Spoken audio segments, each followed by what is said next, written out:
Molla Muhammed Niyoz Yarkandi 1785-yillardan 1858-yillargacha yashagan İmam Qunduzining Tarixiy Manzuma nomli asrida qayd qilinishicha, Molla Muhammed Niyoz Axun Yarkandining asli tegitakti Yarkandlik ekanligi, biroq hayoti bo'yicha Xotanda turib qolganligi qayd qilingan. Şoňa u o'ziga Yarkandi degan nomni ilmiy taxallus qilib ishlatgan edi. Qashqariya Uyg'urlari uni Molla Niyoz deb atashgan edi. Undaqda Molla Muhammed Niyozning oila tavobatlari qandoqsiga Xotanga berib yerlashib qolgan?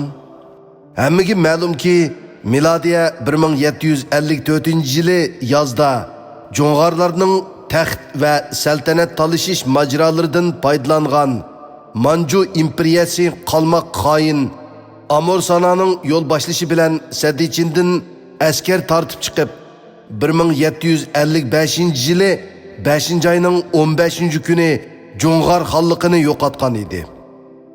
Manjularning kelishi Sharqiy Turkiston xalqiga ofat bo'lgan bo'lsa, bir qism butparast va qorniyat sotqunlarga omad bo'lgan.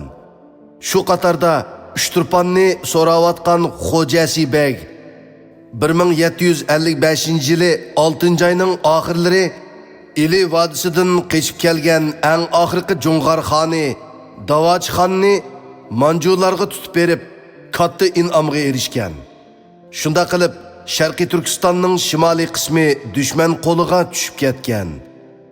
Manjular Amor Sana va Xo'jasiga o'xshash milliy sotqunlardan toza obdan foydalanib, milodiy 1759-yili yozda Sharqiy Turkistonning janubidagi Tarimg'imi tajovuz qilib kirib, shu yilning oxiriga qadar butun Tarim vodisini ishg'ol qilib bo'lgan.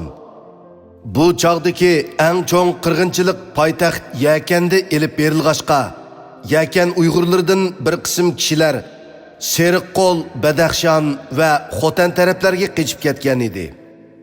Molla Niyozning otasi Molla Abdug'upurmu shu qatorda Xotanga qochib kelgan bo'lib, shu yerda o'ylanib va yerlashib qolgan.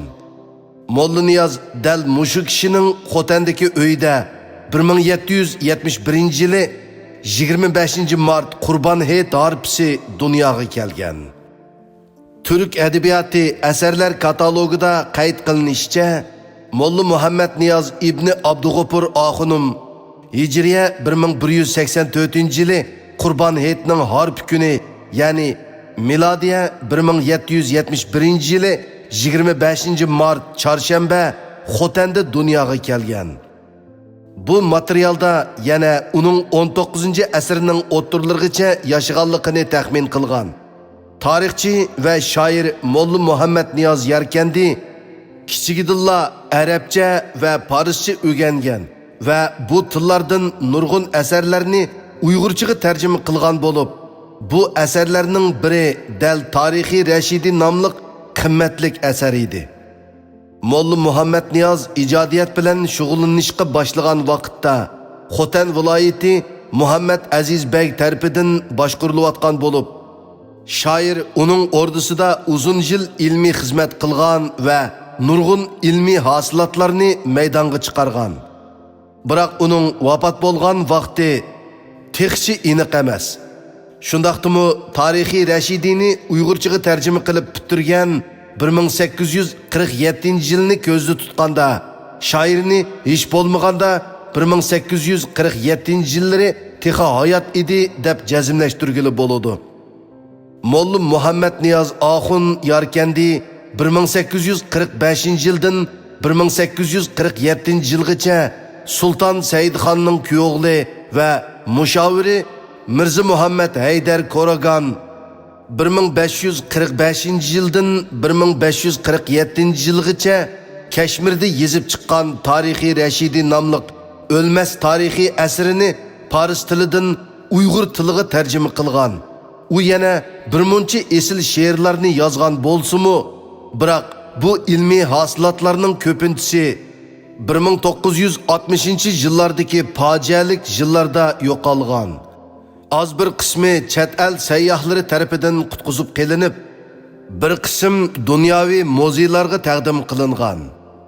Abdushukur Muhammad Emin apandining qarashicha 18-asrning oxirlaridan 19-asrning o'ttirlarigacha Molla G'ojamniyoz Muhammad Niyoz Koshig'ari, Xomishoxun Yarkandi, Molla Muhammad Niyoz Yarkandi, Muhammad Abduali Koshig'ari, Muhammad Sidiq Rashidi, Molla Hoji qatorliq kishilar tazkirchilik, tarixshunoslik va tarjima sohasida ko'plab xizmat ko'rsatdi.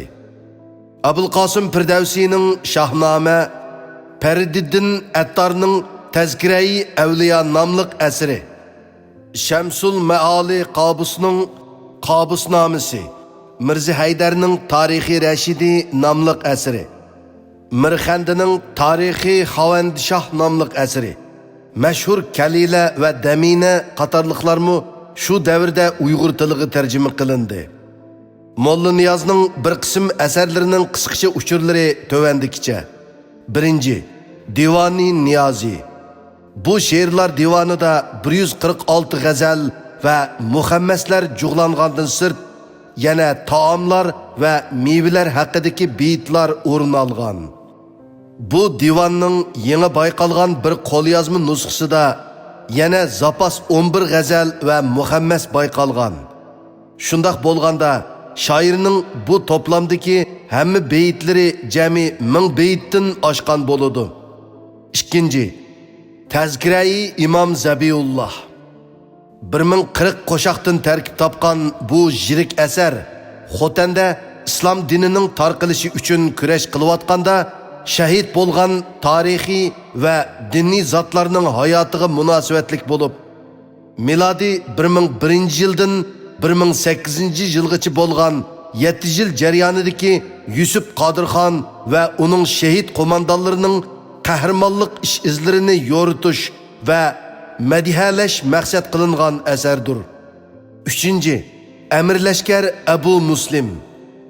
Sharqiy Turkiston va G'arbiy Turkiston tuproqlarini mashhur Tallas urushida Tang sulolasidan qo'g'dab, Uyg'urlarga yordam bergan Amirlashkar Abu Muslim Xurosoniyni madihalash va Tallas urushining 1045 yilligiga beg'ishlab, 1795-yili yezishga boshlab, 1796-yili bitirgan jami 8000 qo'shoqdan tarkib topgan bu klassik asar Uyg'ur klassik adabiyotining eng g'oyat zo'r hajmlik asarlarining biri.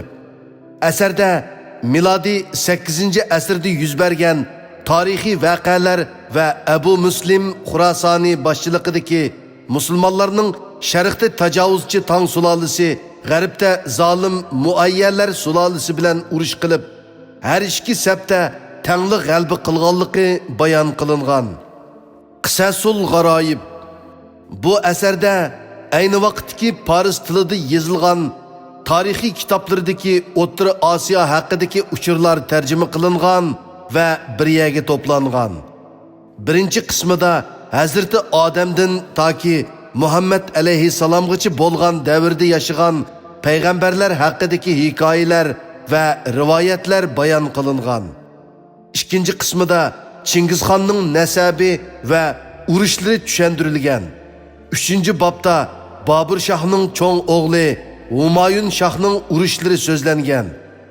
Molla Niyoz bu asarni arab va Paris tilida yozilgan asarlardan foydalanib yozganligi bayon qilingan.